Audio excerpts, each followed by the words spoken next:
Mainly ఎక్కువగా ఫిమేల్స్లోని ఎక్కువగా నించోవడం వల్ల, ఎక్కువగా నడవడం వల్ల, ఎక్కువ వర్క్ చేయడం వల్ల పాదాలలోని ప్రెజర్ పాయింట్స్ మీద గట్టిగా అంటే హార్డ్గా అయిపోయి సివియర్ పెయిన్ వస్తూ ఉంటుంది. అంటే పొద్దున్న లెగిచిన వెంటనే కాలు కింద పెట్టాలి అంటే ఈ ఆనెలు ఒక్కసారి భూమికి తగిలింది అంటే ప్రాణం పోయేంత పెయిన్ వస్తూ ఉంటుందండి.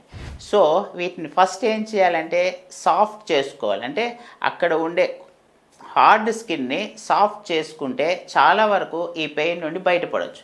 దీనికి ఒక చిన్న పరిష్కార మార్గం ఏంటి అంటే ఆవాల నూనె. ఈ ఆవాల నూనె మీకు ఎక్కడైనా మార్కెట్లో దొరుకుతుంది. దీంట్లో కొద్దిగా పసుపు, కొద్దిగా కలబంద గుజ్జు కలిపేసి మెత్తగా తయారు చేసుకొని, అంటే చిన్న ఆయింట్మెంట్ బేస్ లాగా తయారు చేసుకొని ఒక నిమ్మకాయ స్లైడ్స్ అంటే ఒక చిన్న ముక్క కట్ చేసి మీకు ఎక్కడైతే ఆనె ఉందో అక్కడ ఆయింట్మెంట్ మంచిగా అప్లై చేసి నిమ్మకాయ అక్కడ పెట్టేసి కట్టు కట్టేయడమేనండి. ఇట్లా నైట్ పడుకునే ముందు చేసి మార్నింగ్ లేచిన వెంటనే సాల్ట్ వాటర్లో కాలు పెట్టాలండి. ఈ విధంగా చేసుకుంటే ఈ ఆనెల నొప్పి నుండి కానీ ఈ ఆనెల హార్డ్నెస్ నుంచి కానీ వెంటనే బయటపడవచ్చు.